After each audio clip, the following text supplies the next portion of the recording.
अस्सलाम वालेकुम नाज़रीन, मैं हूं शेख रहमत अली, आप देख रहे हैं क्राइम टुडे न्यूज़। नाजरीन, हम हमारे बच्चों को हॉस्टल में, कॉलेज में या फिर स्कूल में इसलिए भेजते हैं कि वो तालीम हासिल करें। और स्कूल के, कॉलेज के, हॉस्टल के जो जिम्मेदार होते हैं, जो प्रिंसिपल्स होते हैं, जो टीचर्स होते हैं, उनके हवाले इसलिए करते हैं कि वो हमारे बच्चों को अच्छी तालीम दे और उनको अच्छा बुरा क्या है वो समझाए। लेकिन अगर प्रिंसिपल ही बच्चों को मारती है और उनको हिरासा करती है, परेशान करती है, तो फिर बच्चे कैसा पढ़ेंगे। एक ऐसा ही वाकया कविता के साथ देखने को मिला। जो कविता एक हॉस्टल में रह रही थी, पढ़ भी रही थी, लेकिन प्रिंसिपल उसको इस कदर हिरासा की कि वो परेशान होकर पहली मंजिल से नीचे कूद गई अपनी जान देने के लिए, लेकिन बच गई है वो। कविता लड़की का जो पैर है वो डैमेज हो गया, फौरन उसको हॉस्पिटल मुंतकिल किया गया और इस वाकये से पूरे पेरेंट्स में नाराजगी है और एहतजाज भी किया गया है। इस तरह से दूसरे बच्चों के सामने पर्सनल कमेंट्स करना, बुरा भला कहना, ये ठीक बात नहीं। ये एक टीचर को, प्रिंसिपल को शोभा नहीं देता। बहरहाल एक ये ऐसा वाकया सामने आया जिसे सोचने की जरूरत है कि हम जो बच्चों को भेज रहे हैं, हमारे बच्चों के साथ ना जाने क्या क्या हो रहा है। इसलिए पेरेंट्स की जिम्मेदारी है कि जायजा लेते रहे, स्कूल, कॉलेज या हॉस्टल में जाकर मालूमात हासिल करें कि बच्चों के साथ क्या सलूक किया जा रहा है, वरना अगला शिकार आपके बच्चे भी हो सकते हैं। ये तो बच्ची बच गई, लेकिन अमूमन हम देखे हैं कि ऐसे कई वाकयातों में जिसमें बच्चे नहीं, जिनकी मौत हो गई है। मैं Sheikh Rahmat Ali, crime today news, Hyderabad.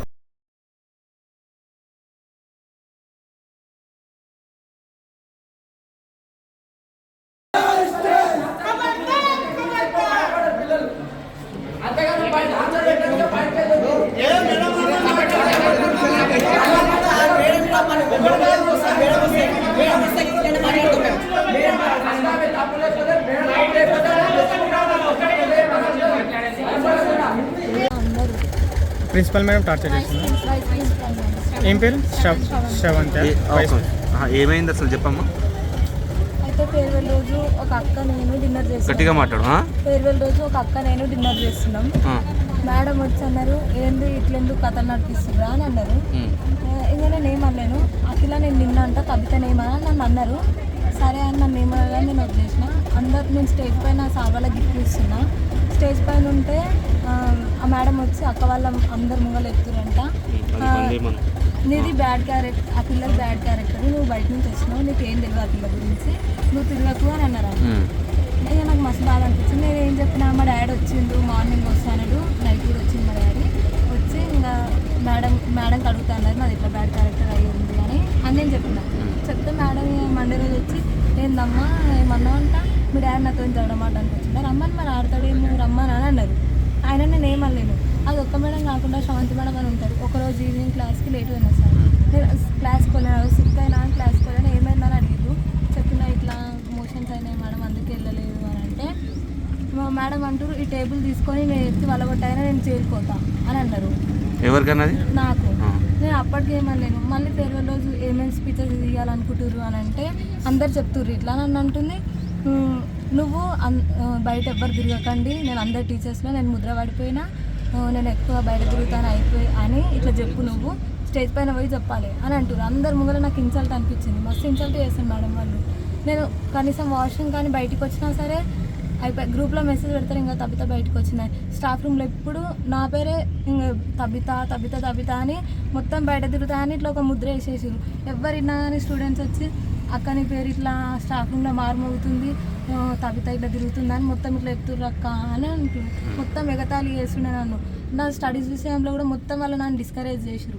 Madam వచ్చి మొన్న ఎగ్జామ్ రాస్తుంటే, హిందీ ఎగ్జామ్ రాస్తుంటే వచ్చి, ఏమైనా అనుకుంటున్నావు, టెన్త్ తర్వాత ఏం చేస్తామని అడిగారు.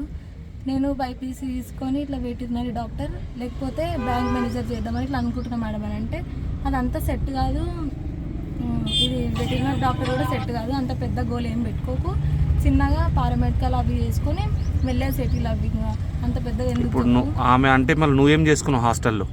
ఫస్ట్ ఫ్లోర్ నుంచి దుంకినా. ఎందుకు దుంకినావు?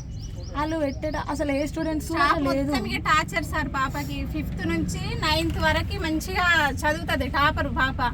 అన్ని మెడల్స్ అన్ని ఉన్నాయి పాపకి, సర్టిఫికెట్స్ వచ్చినాయి, అంత మంచి చదివే అమ్మాయికి మొత్తం 10th వచ్చేసరికి మొత్తం డౌన్ చేసేసారు స్టడీ పర్పస్ లా. ఎవరు చేసారు? టీచర్స్ మొత్తం ఇక ఆ. ఏమన్నా చిన్న ఏమన్నా ఇన్సిడెంట్స్ కనిపించింది అనుకో పాపను మొత్తం టార్గెట్ చేయడము, అందరు గ్యాదర్ అయ్యి పాపను ఒక్కదాన్ని వచ్చి నీకు ఎక్స్ట్రాలు ఎక్కువైతున్నాయి, నువ్వు బయట తిరుగుతున్నావు, నీ క్యారెక్టర్ బ్యాడ్, మొత్తం బ్యాడ్ క్యారెక్టర్ చేయడానికి ఏం చేసింది మా పాప? మాకు చెప్పాలి కదా, పేరెంట్స్ గా మాకు ఇన్ఫార్మ్ చేస్తే మేము క్యారెక్టర్ ఏందో మాకు చేసుకుంటాం నేను కదా. ఈవినింగ్ క్లాస్ కోనందుకు నీ బోనఫైడ్ లా నేను ఇట్లా బ్యాడ్ కేటగిరీ గుడ్ కేటగిరీ అని రాస్తారు. నేను బ్యాడ్ కేటగిరీ అని రాస్తే నువ్వు ఏ స్కూల్లో కూడా జాయిన్ కాలేవు ఇంకా అని అంటారు. మొత్తం ఇక మాకు చెప్తేనేమో మేము చదువు పరంగా నువ్వు కొంచెం డల్ అయినవి బిడ్డ, చదువుకోకి ఒక్క సంవత్సరం అయితే 10th అయిపోతుంది. వాళ్ళు డిస్కరేజ్ చేయడం వల్ల నా మైండ్ మొత్తం డైవర్ట్ అయిపోయింది. ఇప్పుడు నువ్వు దుంకిన తర్వాత వాళ్ళు ఏమన్నారు మళ్ళీ ఎవరు చెప్పొద్దన్నారా? వాళ్ళు హాస్పిటల్ తీసుకెళ్లేటప్పుడు మేడం వాళ్ళకు నా మొత్తం స్టాఫ్ మొత్తం గ్యాదర్ అయినంటే సార్ మొత్తం పాపని గ్యాదర్ ఒక చేసుకొని సార్ వచ్చిర్రు, ఇద్దరు మేడం వాళ్ళు వచ్చిర్రు. అయితే కార్లు ఎక్కించిర్రు, బయట నుంచి చెప్పిర్రు ఆమె ఇట్లా దుంకిందని చెప్పకండి, ఆడ పోయి స్టెప్స్ పైన పడ్డాయని చెప్పండి, మళ్ళీ పెద్ద ఇన్సిడెంట్ అయ్యి ఇట్లా అవుతుంది ఇష్యూ అవుతుంది అని చెప్పారు. ఆడికి పోయిన తర్వాత ఇంకా నా లెగ్ ఫ్రాక్చర్ అయిందని నాకు తెలిసింది. మీ పేరెంట్స్ వస్తారంట. నేనే అన్నా మా డాడీకి కాల్ చేయని మేడం వస్తారు అని అంటే, సిమెంట్ పట్టి కట్టించుకుంటావా డాడీ వచ్చిన తర్వాత ఇప్పుడు అని అంటే, పేరెంట్స్ వచ్చినాక కట్టించుకుంటా అని చెప్పిన సార్. మా డాడీ ఇక్కడ లోకల్లో లేకుండా అంటే హైదరాబాద్ వెళ్ళిరంట. మేడంకి అన్నారంట, మేడం మీరు కట్టించండి నేను వచ్చి తీసుకెళ్తా అని అన్నారంట. వేరే అమ్మాయిలకి గిట్ట కొట్టిందంట కదా, ఎవరు కొట్టిరు చేతుల మీద? శ్రవంతి మేడం. ఒక అమ్మాయి తెలుగు క్లాస్ వరకు రాసిండే, మేడం ఉన్నప్పుడు తెలుగు క్లాస్ వరకు రాసిందంట. రాస్తుంది మా క్లాస్ ఆమె కూడా. ఇట్లా ఇక్కడ పట్టుకొని మొత్తం ఇట్లా తిప్పితే మీకు ఇక్కడ మొత్తం ఇట్లా నెయిల్స్ పడ్డాయి. చాలా ఏడ్చింది ఆమె కూడా. 2 times కొట్టిరు. ఒక రోజు స్టీల్ బాటిల్ తీసుకొని కూడా కొట్టిరు. ఎవరు కొట్టిరు? శ్రవంతి మేడం. ఎందుకు కొట్టిందా? తెలుగు అంటే ఆ రోజు మ్యాథ్స్ ఎగ్జామ్ ఉంది, మేడం తెలుగు పేపర్స్ చెక్ చేసుకోండి రా అని ఇట్లా పేపర్స్ ఇచ్చిండ్రు. ఆ పేపర్ ఆమె చూసుకుంటుంది, ఇట్లా వచ్చి ఎప్పుడు తెలియదు అవుతావా నా సబ్జెక్ట్ వద్దా అని కొట్టిర్రు. 2 times కొట్టిరు ఆమెకి. ఏ రోజు జరిగిందమ్మా సంఘటన? దుంకిన రోజు ఏ రోజు? 24th రోజు. ట్యూస్డే వస్తుంది.